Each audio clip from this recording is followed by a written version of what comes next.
Le società di partenza sarde erano fittizie. I lavoratori, oltre 1 migliaio, reclutati come manodopera illegale, decisamente no.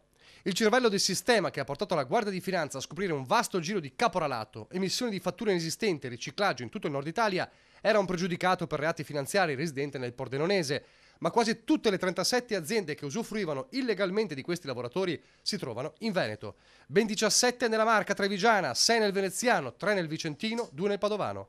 28 realtà manifatturiere i cui rappresentanti legali sono tutti indagati. Il sistema scoperto dalle Fiamme Gialle friulane consisteva in falsi rapporti di appalto e subappalto con società fittizie intestate a prestanome, sulle quali venivano fatti convergere gli obblighi fiscali e contributivi della manodopera.